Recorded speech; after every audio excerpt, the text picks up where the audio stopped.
I am going to talk tonight about Nelson, who I talk quite often on Nelson, I have to say. I'm delighted that there are various familiar faces there, including Michael Crumplin, who I've met a couple of times, but he won't remember me, an eminent historian as well. So I hope he doesn't give me a hard time.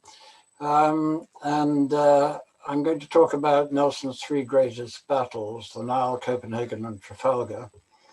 And by necessity, they are going to have to be fairly brief description of each.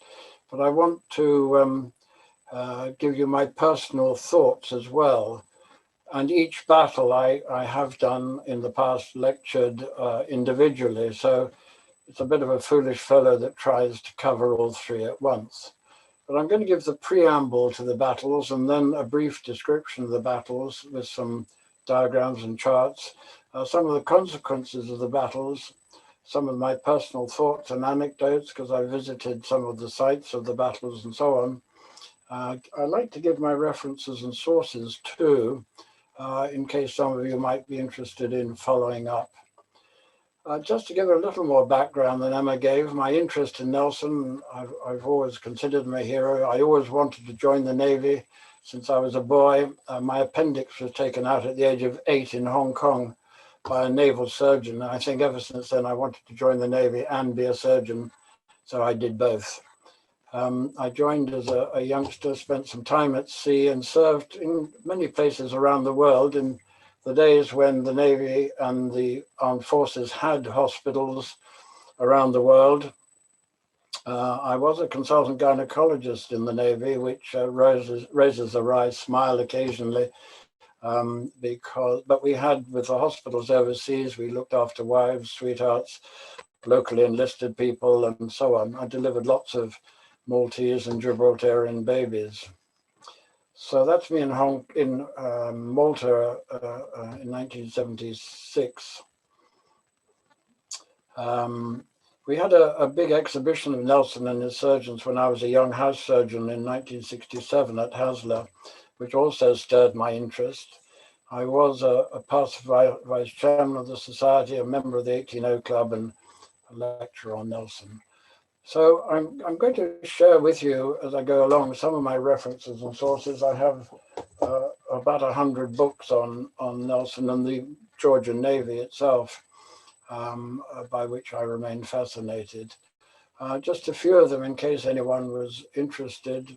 Now, this is a really good book, Nelson and Napoleon. Nelson and the Nile, I used quite a lot of these two for the first talk, part of the talk. The Royal Navy at War and the Age of Nelson, Nelson Encyclopedia. And this is my favorite book. And if you wanted one single book, it doesn't cover just Trafalgar, but covers the Navy, the ships, the uniforms, the armaments, and so on. There's a really good reference book. So I'm going to come first to the Battle of the Nile, or the Battle of Aboukir Bay in Egypt, 1st of August, 1798. But just to introduce that, a little bit about Nelson and Napoleon. They were both really remarkable men in their own right. And they fought each other, not directly, but for many years, France against England. They never met, but were both pivotal in each other's careers. Nelson's early life, very briefly, I've got a separate lecture on this. Born in Norfolk at Burnham Thorpe, which I visited several times, served briefly in the Arctic, the East Indies, America, the West Indies, and so on, and quite remarkably was promoted to post captain, it's sort of equivalent of a four-stripe captain in today's Navy, at the age of 20, before he should have been. He didn't make himself very popular when he was in the West Indies as a post captain for other reasons, for a lot of reasons. And he spent 5 years ashore on half pay, but then was called back up and was at the Battle of Cape St. Vincent, where he performed magnificently and captured 2 Spanish ships at the same time and was promoted to Rear Admiral and knighted. He was then put in command of the Mediterranean Fleet, which was the plum job to get in the Navy as a commander at that time. and they spent a lot of their time blockading the French fleet at Toulon. He was appointed to vanguard in as a 74 in 1798, and commanded the squadron, a small squadron in the Mediterranean, blockading the French fleet. During that time, a storm blew up in the Gulf of Lion, and Vanguard was nearly wrecked, and Captain Ball, with whom he was firm friends in HMS Alexander, managed to pull him off almost certain destruction on a reef, on a shore. He returned to Toulon and found the harbour to be empty. The huge French fleet had sailed, and Nelson's fleet pursued the French fleet around the Mediterranean, not knowing really where they'd gone. He had no idea where they'd gone. So Toulon is there, and the French fleet had taken off, and while they were passing, they decided to capture Malta, and they proceeded very slowly on to Alexandria. Nelson, having gone back to there, wandered around trying to find them, and I'm going to show you a much more readable map. This is just a copy of a very old map, a much more readable map in a second. Quite remarkable statistics behind the fleet that Napoleon put together for the Egyptian campaign. Vice Admiral Brie was in command in the flagship L'Orient, with Napoleon on board, and huge numbers of other people. The crew of 1,000 was almost doubled with hangers-on, and what Napoleon called his savants, the savants, the intellectuals who were going to do all the studying of Egypt. 13 battleships, 15 frigates, 8 corvettes, 2 Venetian 64s, and 300 transport, crammed full of soldiers, a lot of horses for the cavalry, and a lot of feed, 55,000 sailors, 36,000 soldiers, and so on. 1,000 civilians, including the savants. 100 big guns, 45,000 tons of gunpowder. I think it's quite a remarkable story, and 12,000 tons of lead. No wonder they needed 300 ships to carry it. As I said, on the way to Malta, on the way to Egypt, they decided to call in Malta and capture Malta, and took it and plundered it from the Order of the Knights of St. John. That's another very interesting group of people I'm planning to do a lecture on, because I served in Malta twice, and a fascinating story. So there's Napoleon coming ashore, and Fort St. Angelo there, where I used to visit. This is pictures I took when I last visited in 2009. There's Fort St. Angelo there, and the old naval hospital there at Bigi, which was absolutely just up the creek from there, or down the creek from there. And we used to have our summer balls and parties up here on the top of Fort St. Angelo. Absolute wonderful place to serve. So this is the more easily understood map. We have Napoleon, who's escaped and gone down here, captured Malta and gone down to Alexandria. Nelson was at Toulon, didn't know where they'd gone, went to Naples, asked them, they didn't know. And quite astonishingly, on the night of the 22nd, 23rd of June, 1798, the two fleets almost collided with each other just east of Malta. They believed that they had spotted odd lights and they thought they were their own fleet. But Nelson actually missed them, came on down here faster than the huge blundering, lumbering fleet of Napoleon, arrived off Alexandria, no one there. So he said, I've made a mistake, I have no idea where they've gone. So he came back here, asked in Crete, asked there, asked in Syracuse, had anyone seen them? And then came back again to Alexandria. And I'll tell you about that in a second. What is interesting is if this had happened, this encounter here on the 22nd, 23rd of June, the ships passing in the night, had they met and fought, there would have been no French invasion of Egypt. The French fleet would have been decimated by Nelson's fleet. Napoleon would have been captured or killed. Malta lootings would have been recovered and the ships captured, and probably no more wars with the French for the next 17 years. I think that's quite an astonishing thought, that one missed encounter so close could have changed the whole course of history. Nelson invaded Egypt, got to Egypt, unloaded all his troops, and defeated the Mamluks and drove them back.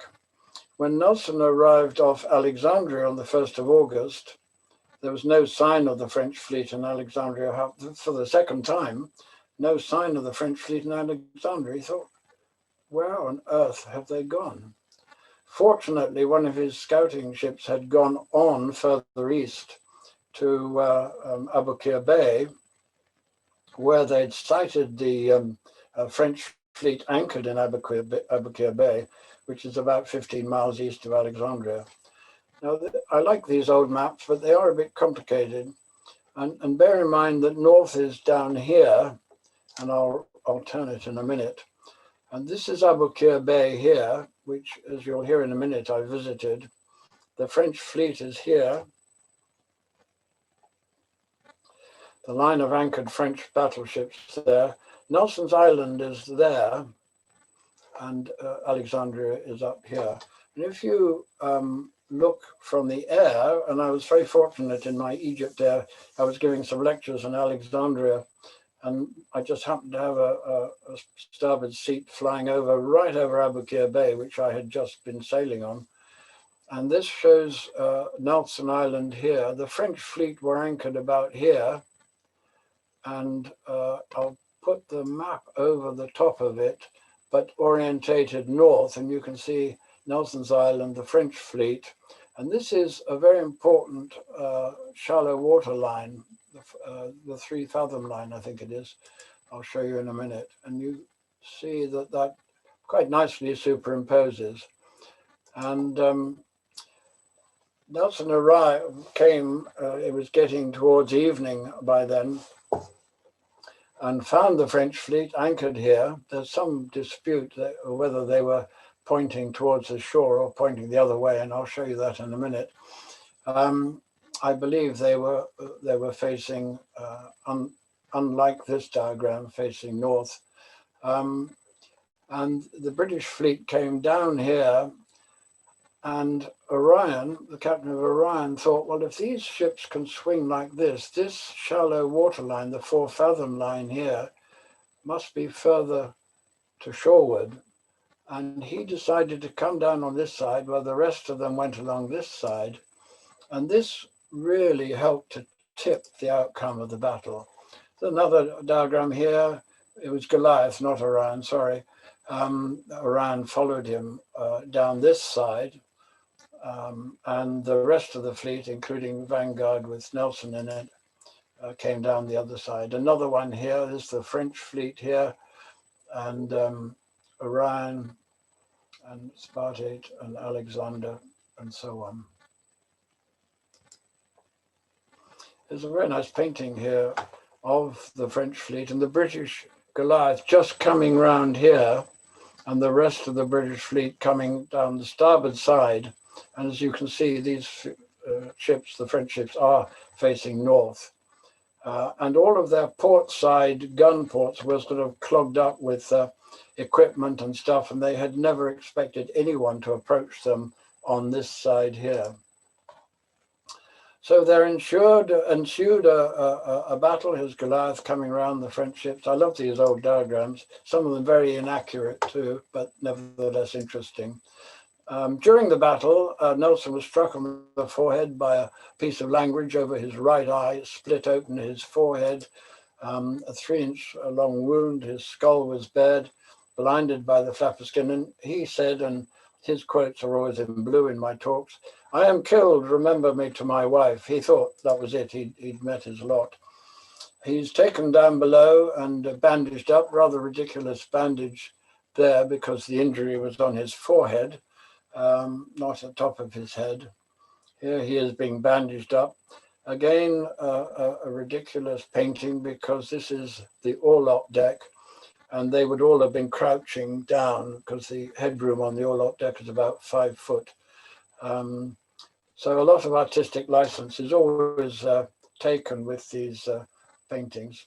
He's bandaged up, has some sort of steri-strip type things put on his forehead, comes back up again, and in time to see L'Orient, the French flagship, blow up.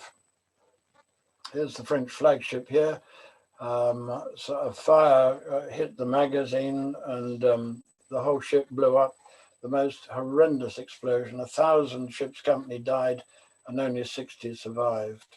There's another picture of L'Orient here, and the chaos just shows very nice by Brown, the chaos, total chaos of fighting at sea in those days. And this is the tunnel here on this side. The aftermath of the battle is very interesting. The book, one of the best books, is this Nelson and Napoleon I showed you just now, the Trafalgar Companion, and I haven't got it here. Napoleon's lost fleet. A lot of the ships were lost and sunk, but particularly L'Orient was sunk. This is the picture again of Aboukir Bay. And I was giving lectures in Alexandria and managed to take a day and met the head of the museum, the main museum there, which was doing the archaeology of Nelson's Island here. And as you'll see in a minute, the wrecks under the water. That's Nelson's Island close up as I was approaching it. And that's me walking around, and have been quite extensively excavated. And a lot of the bodies on the island at various times, including this battle, were buried on Nelson Island.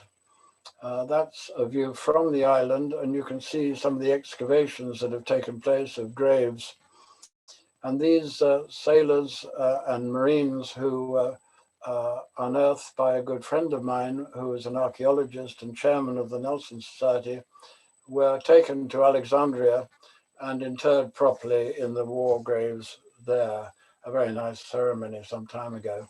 And Dr. Slope had been the archaeologist in charge of this excavation. I then went across to this research vessel here and came on board, and they were looking at the latest finds here. And this is Dr. Frank Gaudio, who was leading the archaeology, underwater archaeology. The divers were down there. As a diver myself, I was so keen to go down, but obviously I couldn't in a short stay, and it was very much restricted. And they were doing the marine archaeology. And Egypt Sunken Treasures, this is a fascinating book, Egypt Sunken Treasures, by Frank Gaudio and his team, of the amazing artifacts they found after the explosion of L'Orient, which is really, really interesting. A few of the finds, this is taken from his book, a sword, an officer's sword, cannon, loads of cannonballs, and then intimate things like glass bottles, medicine bottles, pipes, and so on.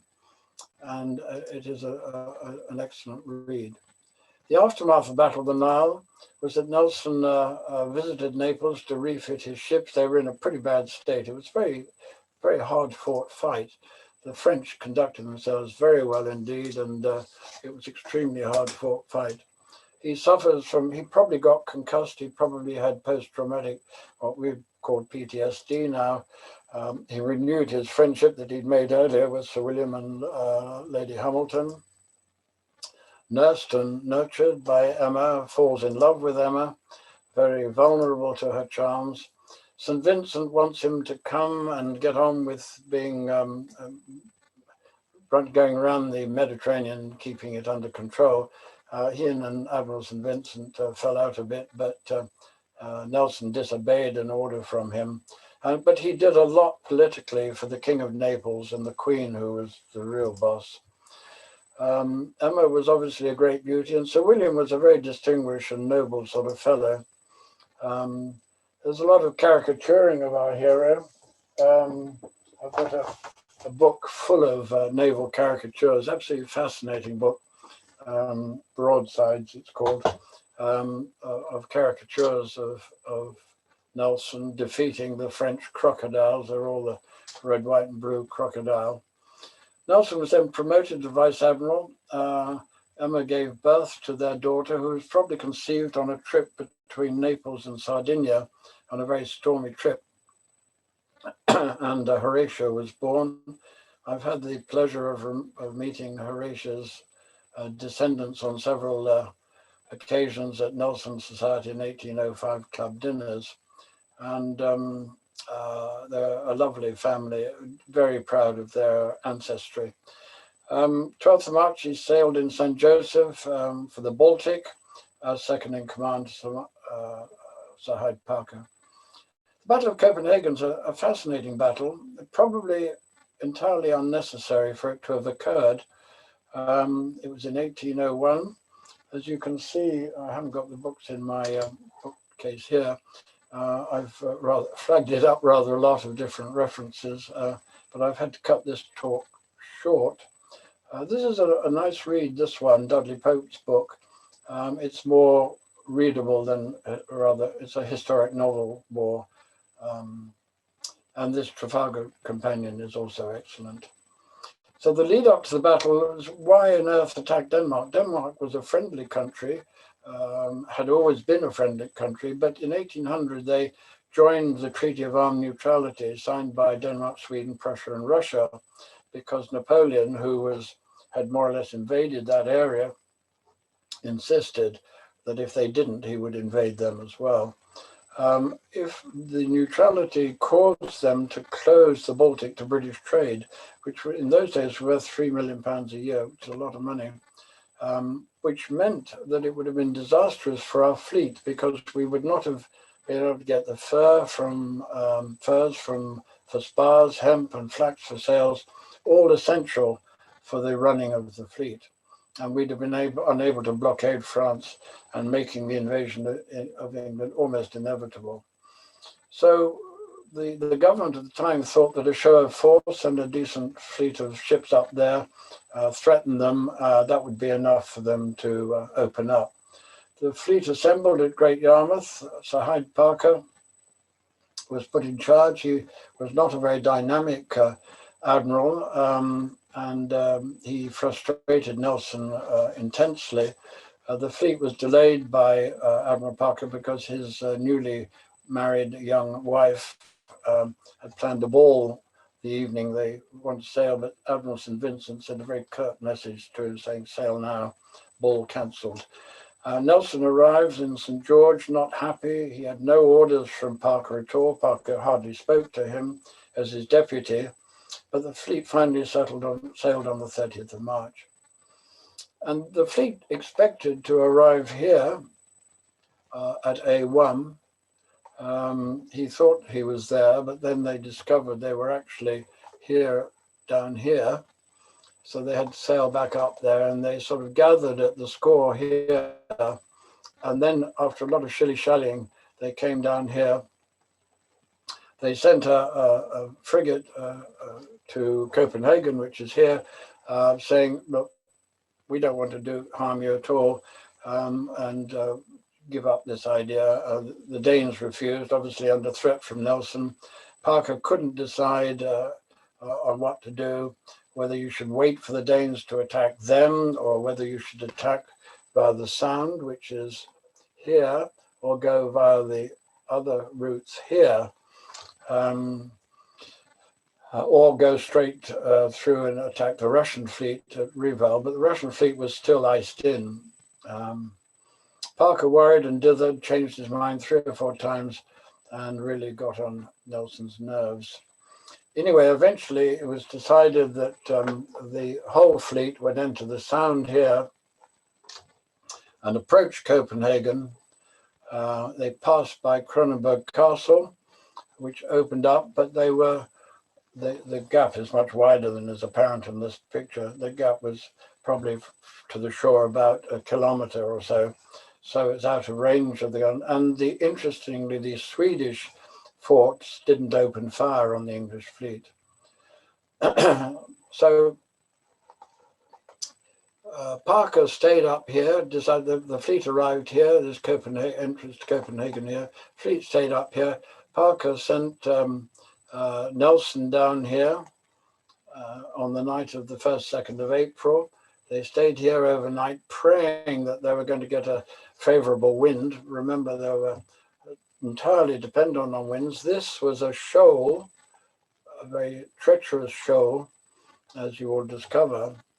And they could see, having sent out scouts, that the Danish fleet was anchored all along here with big guns pointing all along here and along here.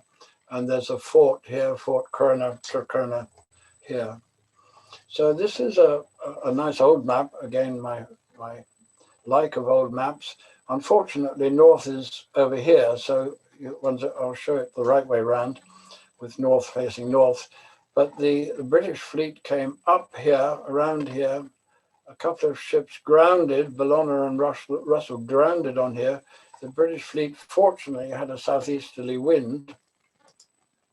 Here I've put it round the right way, and you can see north here and the wind southeasterly. So it actually blew them up here to face the Danish batteries, ships here. Another diagram there, the fortress of Copenhagen, the city of Copenhagen there. And Trafalgar Fort is fascinating. It's a very strong, powerful fort in the middle of the approaches to the city of Copenhagen. There's a castle there as well. And I was lecturing in Copenhagen and took some time to visit the museum in Copenhagen. And Trafalgar Fort was out there. Here it is here, present day. Very beautiful place. Of course, in those days, it was loaded with cannon pointing shorewards. Here you can see Copenhagen. This is by Nicholas Pocock, who always does beautiful nautical paintings. The Danish fleet along here, the British fleet along here, the frigates and gun ketches here. The frigates are down here, actually. And there's the entrance to the harbour over here. So an almighty gunfight occurs, hammering each other. The Danish gunboats here and the British fleet here. Really heavy gunfire. The whole place wreathed in smoke, so you could hardly see your enemy at all. And at about 13:30, 1:30, Parker, who's up here, well out of it, he's in the sort of reserve force here. He thinks things are not going very well, and he signals Nelson to discontinue the action. Nelson saw the signal and ignored it, but the frigates here saw the signal and didn't see any signals from Nelson, so they withdrew. Nelson famously put the telescope to his blind eye. I have a right to be blind sometimes. Myth or legend, we don't know. Myth and legend, I think. But he certainly disobeyed the signal. He said, things are going okay. It's pretty tough, but we need to pursue this further. And here, another cartoon that drives me mad. Nelson with his telescope, they think to his blind eye, the patch on his eye. Nelson never ever wore a patch on his eye, unlike what many people think. And it's also the wrong eye. He was actually blind in his right eye, not his left eye. So again, we have people making a fool of the whole system, really. This is a letter by Nelson written with his left hand because he'd lost his right arm, as you will remember. Lord Nelson would be obliged to set on fire all the floating batteries he has taken without having the power of sparing the brave Danes who have defended them. And he sends this letter asking them to surrender, and this is addressed to the brothers of Englishmen, the Danes. He was trying to be very political and encourage them to give in and not endure further slaughter. He then goes in is rowed ashore. It's about 6 kilometers, about 4 miles. He's rowed from Elephant here, the flagship, all the way around into the harbor and up the steps here. Coming up the stairs here, and again his patches on the wrong eye, obviously drawn by the same artist. And he meets. Copenhagen's a lovely city. Those of you who have been there will confirm that. And they're lovely people. The Danes are lovely people, I think. And I think they don't seem to harbour too much bitterness at us having twice, because we also fought them 10 years later. Another Battle of Copenhagen. Was it 10 years later or 5 years later? When I was travelling from Copenhagen to Malmö, which is connected by this lovely bridge across the water here, I could look back here from my coach, to, I seem to have lost a picture here, to the actual site of the battle around here. And then again, you could see when I went to the fort, you could see roughly where the battle was. And I believe that this wind farm had been built on the shallows on which the two boats foundered. And my EasyJet flight back from Copenhagen, I got the most wonderful view again. This power station, I believe, is on the shallows that they went around. I can't be exactly sure, but like my Egypt Air flight, I was lucky to be on the right side. So the aftermath of the Battle of Copenhagen, Nelson returned a hero. He bought Merton Place. He joined the Hamiltons at Merton. The three of them, three joined in one, Triadjuncta and Juno. He was put in command of the anti-invasion forces in the Channel in August and did a rather disastrous failed attack on Boulogne, which is another story. This is Merton Paradise, which no longer exists, but is the site at Merton is marked. The Treaty of Amiens began then. The Battle of Copenhagen was probably not necessary. The Tsar of Russia died as the battle was happening, it happens. And the new Tsar, I think he was Peter the something number, took over and made peace. But that's another story in the longer lecture. Sadness that the battle was probably not necessary. We move on a few years to Trafalgar, marked by the Navy every year, 21st of October. And I have the pleasure of usually getting a free dinner and doing the speech and proposing the toast to Nelson, so it's always good for a freebie. Again, sources and references. The Trafalgar Companion is an amazing book. The Campaign of Trafalgar, Nelson's Fleet at Trafalgar, a nice book there, and Voices from Trafalgar. So half a dozen really good books there on Trafalgar, if anyone's interested. The prelude, the Napoleonic Wars had begun again on the 16th of May after 15 months of peace, very unstable peace. Nelson was appointed CNC Mediterranean, hoists his flag in victory, again blockades the French fleet off Toulon, escapes from Toulon during a fierce storm again, and when he gets back, he then finds it.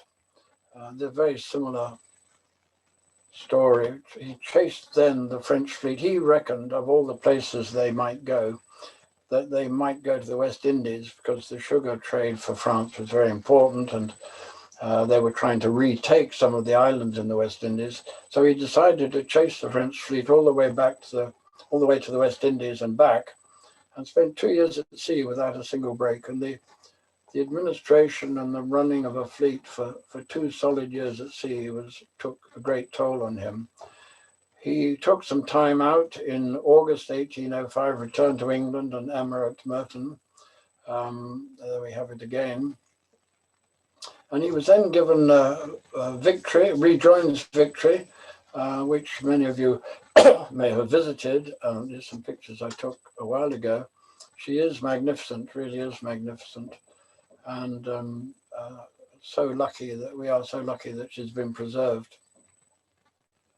Nelson joined very quietly. He didn't want the enemy to know that he had rejoined, because people were afraid of him being in command. The enemy were. Cuthbert Collingwood, who was sitting there blockading the French fleet. Cuthbert Collingwood was his long-term one of his best friends. They'd been young lieutenants together in the West Indies, and he was blockading it. There's another great man, Collingwood, a fascinating man, and he had a remarkable naval career. Always, sadly for him, rather outshone by Nelson. He was a much more steady and stable and dour and fairly strict person. Two very good lives of Collingwoods I've got. Well worth a read, because he is a much undersung or lesser known hero than Nelson, who tends to get all the glory. So Nelson gathers together his captains. He's welcomed back to the fleet. Everyone's very happy that Nelson's with him. Never quite sure why he's wearing his hat in his cabin, which has a very low deckhead as well. Even he, as of short stature, would find it difficult to stand up. And he says to his captains, it is annihilation that the country wants, not merely a splendid victory. And he's got various plans. Interestingly, this turned up a few years ago. Some of you might have read about it. This is supposed to be Nelson's sketch of his battle plan. It's a sort of back of a fag packet type thing that he is said to have done. I'm not sure of the provenance. This looks quite like his writing on the other side, his left-handed writing. And it's almost impossible. I spent ages when I first saw it trying to work it out, but there's in fact two different maps, and this is the dividing line there. So this is sketch one here, of a fleet sailing northeast.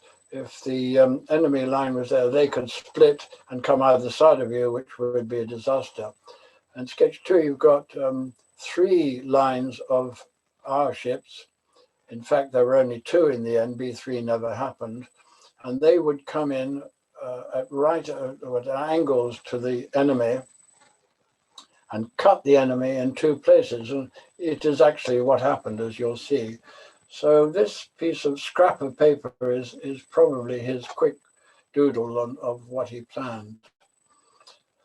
So the combined fleets of France and Spain left Cadiz harbour. They started sailing towards Gibraltar. The French had 18 line of battleships, the French 17 Spanish, total of 35, plus various frigates. Nelson's column had 12 ships, Collingwood 15, total of 27 ships and 6 frigates. So quite an imbalance there. But they had all been at sea and been practicing their gun drills, and they could fire many times more rapidly than the French and Spanish fleets, who'd largely been stuck in harbour most of the time. Another old map, again, forgive me if it's difficult to interpret, but this is Cadiz here, Cadiz harbour, which I visited in 2005. Here's the enemy fleet here. They'd sailed out of Cadiz harbour, and the British fleet, and this is wrong here. Nelson was in the windward, in the northern line, and Collingwood was down here. It's said to have been produced just in November 1805 from witnesses, but it is inaccurate. But it gives an idea of the thing. They were heading towards Gibraltar.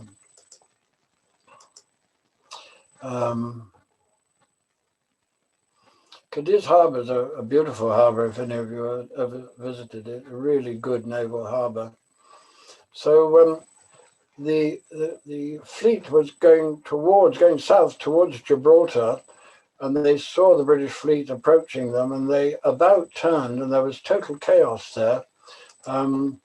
The approaching British fleet, as you can see, Nelson was in the northern one, and Collingwood was leading the lee column, the weather column and the lee column.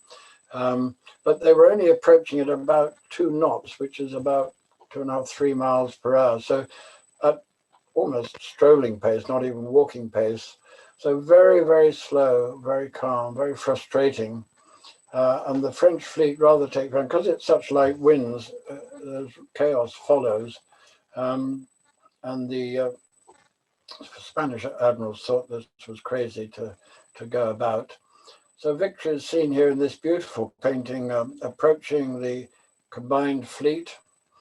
Nelson's pacing up and down with his flag captain, and he raises the signal. England expects every man will do his duty. That's the flag set that he set, trying to inspire the men. Collingwood says, what does he need to send up more? We're all keyed up and ready to go. And Collingwood was ahead of him, actually. He cut the line before victory did. The problem with approaching at right angles was they could fire on you, but you couldn't fire on them because you can only fire broadsides. So they were subjected to intense bombardment for some long time because it was so slow. And here you can see them approaching Nelson's column here. Nelson insisted on going first, although his captains begged him to do what most admirals do, sit in the middle there. And Royal Sovereign with Collingwood there. The Spanish ones are yellow and the French ones are here. And they cut the line exactly as you saw in that diagram. So north is pointing that way. So rotate yourself a little bit. And this is said to be on the say-so of Admiral Villeneuve, who was captured at the time, and he gave the layout, in his opinion, at the time. So some lovely, another excellent one from Nicholas Pocock. The the combined fleets coming in, Nelson, Collingwood, and the combined fleet here. Again, this is a bit complicated, but Spanish, French, Nelson here comes alongside Bucentaur, and Collingwood is already well engaged because Collingwood was at least 15 minutes ahead of Nelson.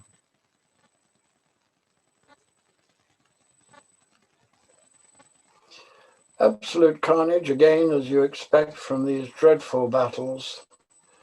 It must have been a terrifying experience. But this William Wiley painting, although painted 100 years later, I think is must be fairly, not authentic, but true to life. Again, Nelson's flagship here is Victory there, and Redoutable, one of the French ships, is alongside him hammering. They're both hammering really close up together. And there's another French ship alongside, the Temeraire, and they're all hammering away at each other. And Nelson is pacing up and down with Hardy. Here's Hardy here. Nelson's facing aft here, pacing up and down. Redoutable is over here on the starboard side. And then suddenly there is a shot from the mizzen tops fighting platform, which strikes Nelson through the epaulette and through his shoulder. There's the mizzen tops of Redoutable, and the shot goes right down to Nelson. He collapses on the deck. And again, I'm a huge admirer of J.M.W. Turner, but this just doesn't ring true. But nevertheless, it's a very famous painting as Nelson lying mortally wounded on the deck there. And everything seems to stop. Everyone sort of stopped, and instead of firing the guns and everything, they're all stopped and looking. And you can see there's the mizzen top there, and the shot came down from there. And they are trying to return fire as well. You can see, I think, in the next painting. people. There's a midshipman there who is believed to have shot the chap who shot Nelson.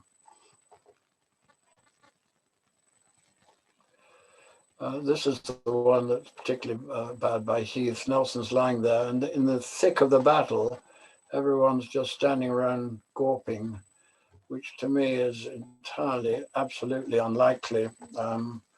Nelson, in fact, is carried below. He asks that he's covered up, actually, so his medals and face are covered up, carried down below to the orlop deck, which is a pretty awful place with very little headroom.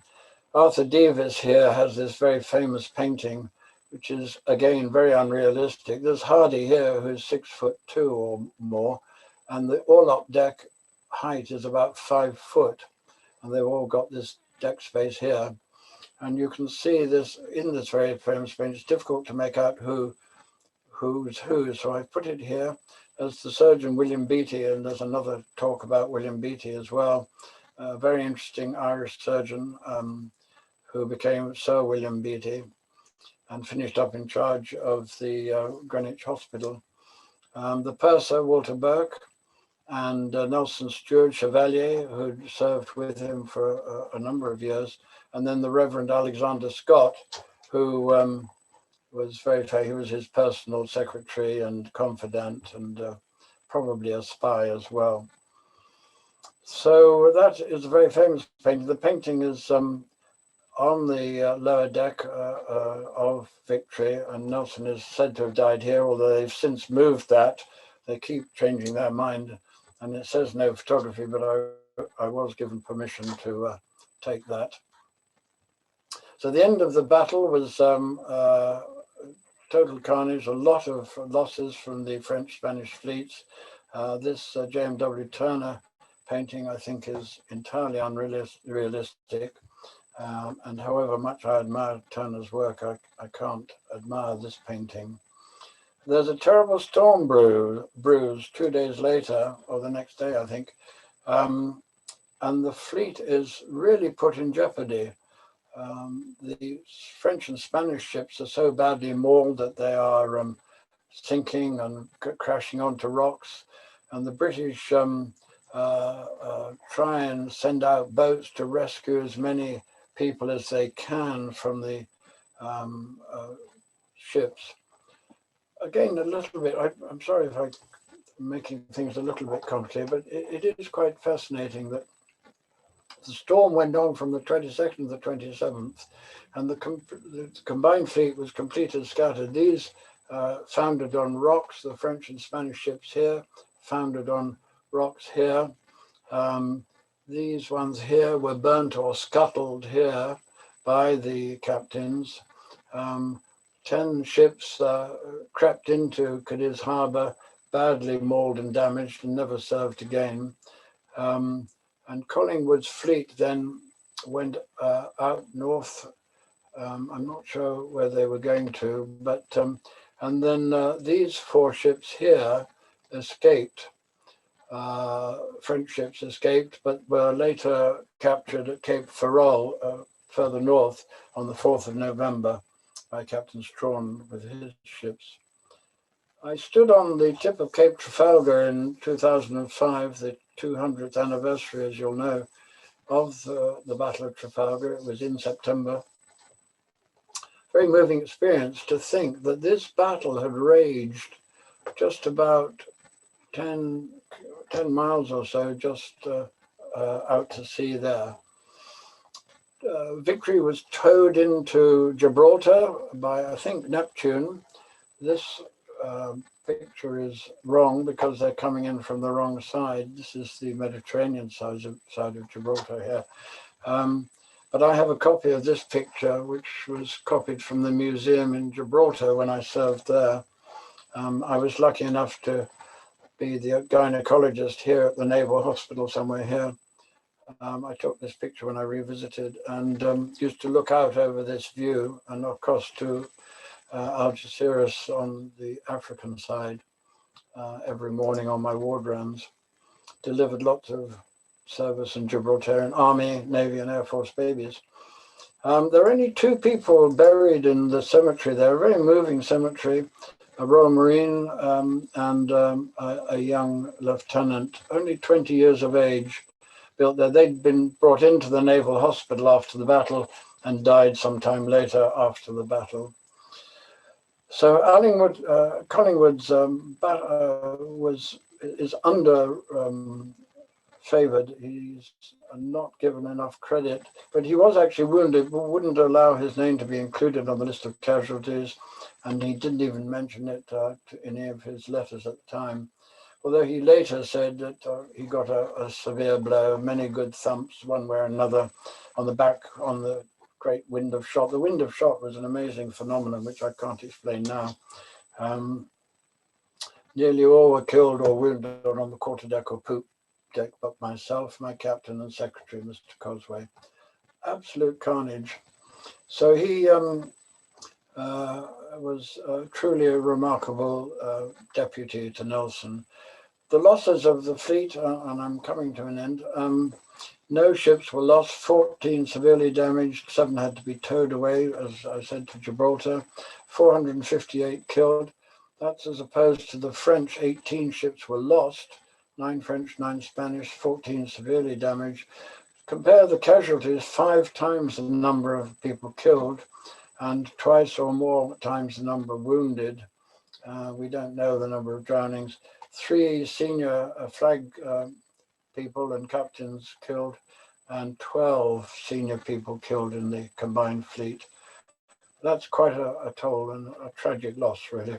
They did conduct themselves very well, and that's well recorded. Britain thereafter, the consequence of this, dominated the world seas for more than 100 years, and Napoleon withdrew his plans to invade England. Following that battle, Victory finally is refitted, returns to England. England mourns. This is a Gilray cartoon. It's interesting because Britannia is obviously painted resembling Emma Hamilton, and Hardy is obviously resembling King George III, rather the obese gentleman. But this sort of lauding him and Victory, the typical Gilray cartoon as shown in this lovely book. And again, Neptune mourning the death of Nelson.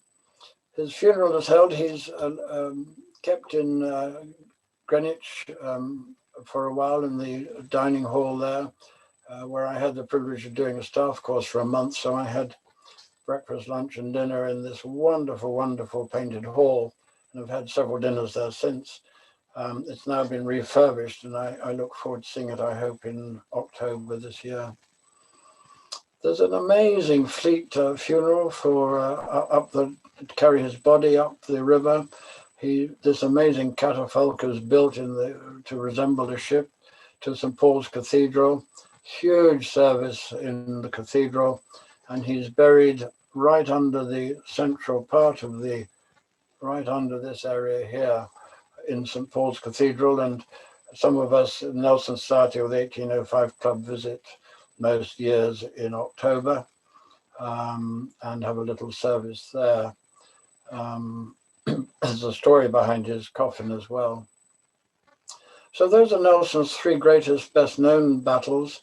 He was a remarkable man. He was a very simple yet complex man, very vain. He loved all his medals and honors and things like that.